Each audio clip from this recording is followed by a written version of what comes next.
Ow.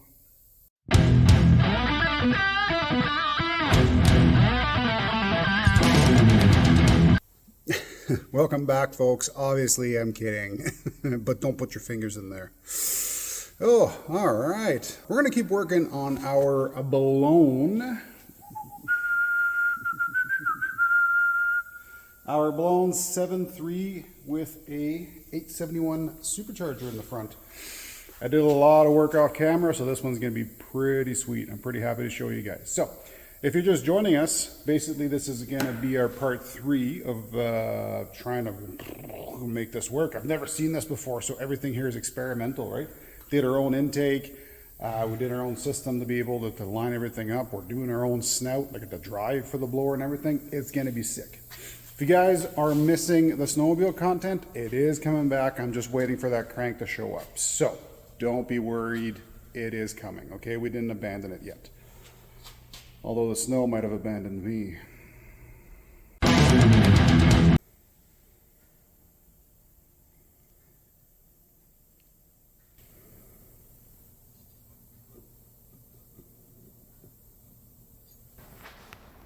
All right, cool. Apologize for the audio again. I'm having a ton of issues with that, but you know what? We are going to sort it out. So what I'm trying to do here, I'm going to have the old microphone right here. Hopefully it works, all right? The camera has a backup, the one that you were, or correction, the one that I'm using right now, obviously. What am I saying? Who cares? Let's get back to this. So obviously we have to drive this, right? So we have to find a way to get the power from the engine to spin this. I don't want to spin it too much because there's a whole pile of like nonsense I got in there. I got to take this apart anyways in a future video and just refurbish it quick. No big deal. So what do we got? I'll show you. You're gonna like this. Wow, did I ever have to fight this thing. So what we got here is the factory drive with the factory governor snout. Okay, so this actually goes in the back normally, but we're gonna use it in the front. We're repurposing it. So what I did, I went ahead and reinforced it. So the bottom, I'll explain a little bit here. Really hope you can see. Oh yeah. The bottom here is reinforced. I'll tell you why in a sec. And then don't mind these bolts, they're just too long, right? So I covered up one of the holes that's up here. I'm gonna use that as an access port for oil and other stuff. Machine the front here so I could put a bearing. You guys unfortunately did not see the machining for this, but I have the setup, or somewhat of the setup anyways. So this is the bearing that's gonna go in there. The plate acts as a retainer at the same time, so that's not gonna go anywhere. And yeah, I'll put a little bit of the footage in right now. Guys, remember, if you made it this far, hit the old subscribe button. And please watch till the end, leave a little comment on what could be better.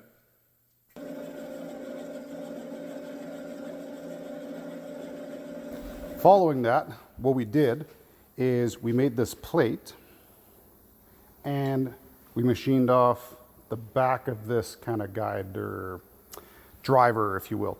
So the whole point behind this is these two are going to mesh in together. There's actually a little seal that goes, or correction, a little kind of bushing that goes in the middle here to stop the chatter, vibration, all that nonsense. So that goes into each other. This goes through our snout, and then we have some pulleys on the end. Doesn't make a whole lot of sense, but I'll put it together here and I'll kind of show you where I'm at. Okay, so this is the one that we are going to drive. This is the one that's typically being driven, right? And this plate, I haven't drilled the holes through it yet. They're gonna screw into the front here. There's a whole pile of threads. But in a nutshell, this plate very tightly fits into there. Then we have our plate, obviously, that goes over the whole thing. This is that kind of isolator bushing thing I was talking about, right? So this one just goes into between here. Now our shaft mates into here, but obviously it's not gonna go anywhere. It's not gonna hold there, I mean. So what we're gonna do is that bearing that's on the end there is perfect size for the shaft. Well, obviously, right? So then we're gonna mate this guy up. Most of you probably already caught what's missing here. The system basically to stop the shaft from coming out is going to be under this cover. Haven't got to that one yet. I'm simply going to use a little collet with a set screw right to stop it. So it's going to pinch the shaft and it'll stop the shaft from going this way. And then the shaft can't go that way because when I finish securing the front here, it'll hold it in place. Speaking of the front, this got super interesting. So what I did is I took a few couplers, welded them to a pulley, welded 3 pulleys together. There's a reason for this, okay? I know people are gonna be like, oh, it's not cogged, it's not this. It doesn't matter in this case. This thing ain't spinning fast enough. But yeah, there's gonna be a pulley on, there's 3 pulleys in here welded together, and then another kind of like a snout, if you will, on the end here, just to stop everything from moving. So this part,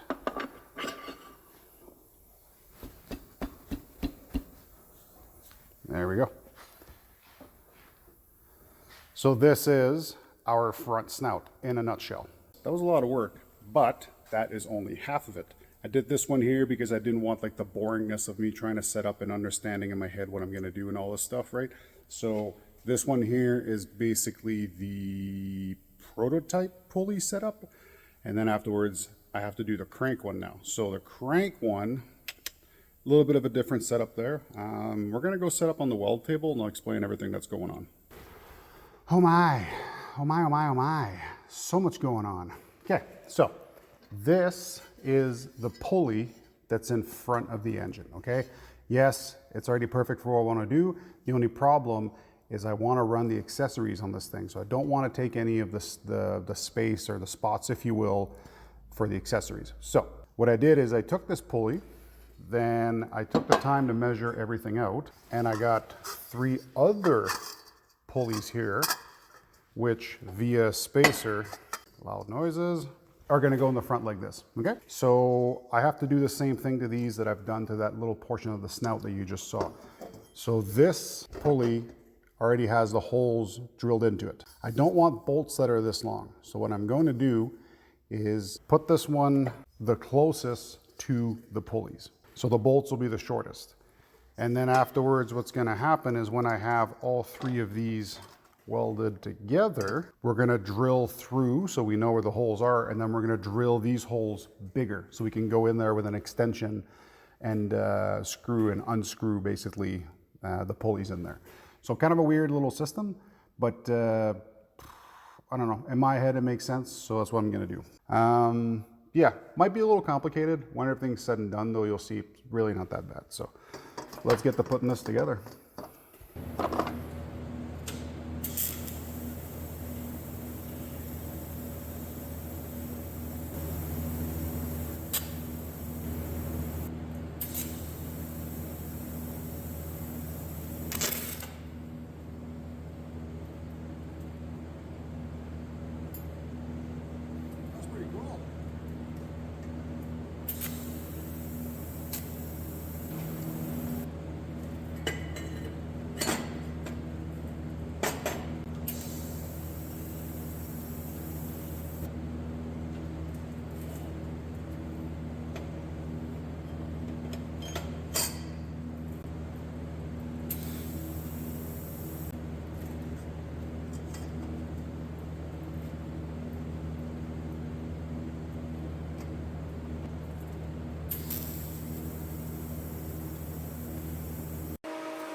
There we go.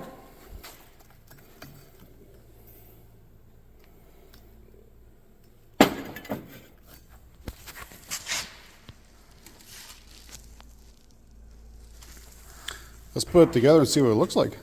Well, dang, look at that.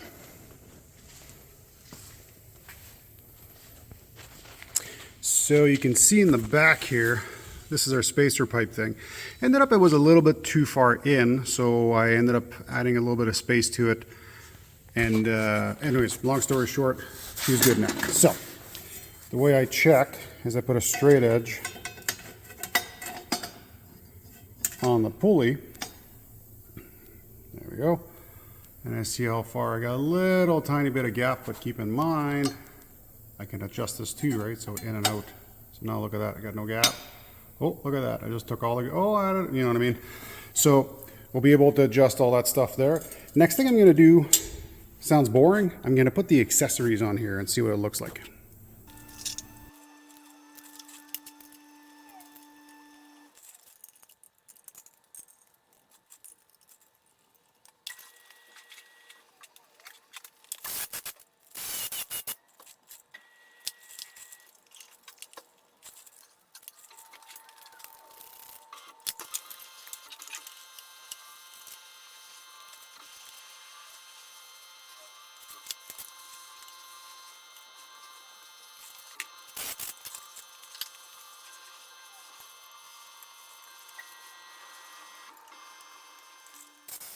Now, I did all that. Whew. I wanted to see how much room I had for two reasons. A, if you guys remember, that pad that I put up there. So what I want to do is reinforce with a little bracket, probably from these two bolts here, all the way up to here, and then probably, I'm not sure yet, but I'll see basically where I can kind of support this from the engine.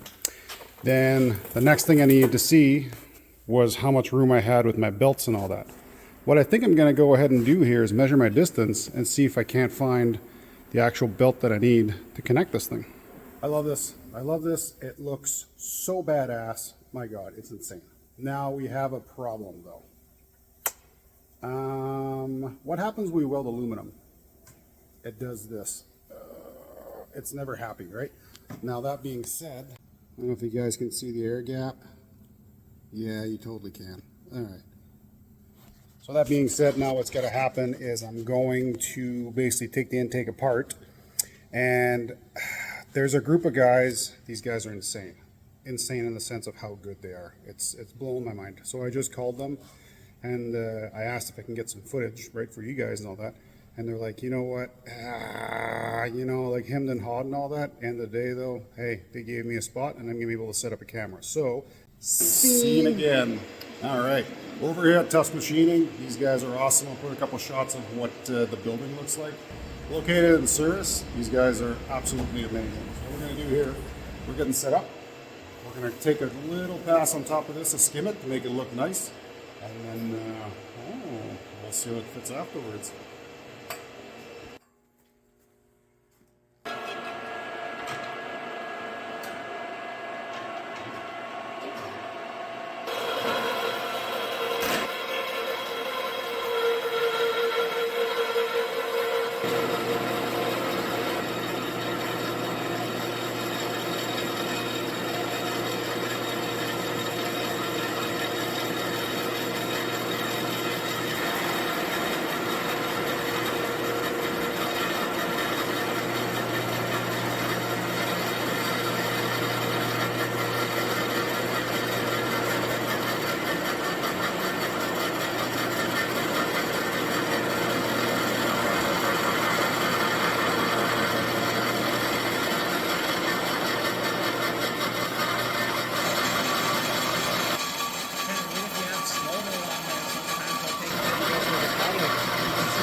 enter relaxed state. As you can probably guess, I'm doing this because I happen to have lost the end of that. You guys aren't missing that much though. What it was basically was me just showing off little brackets that I've done off camera. I'm going to insert them here.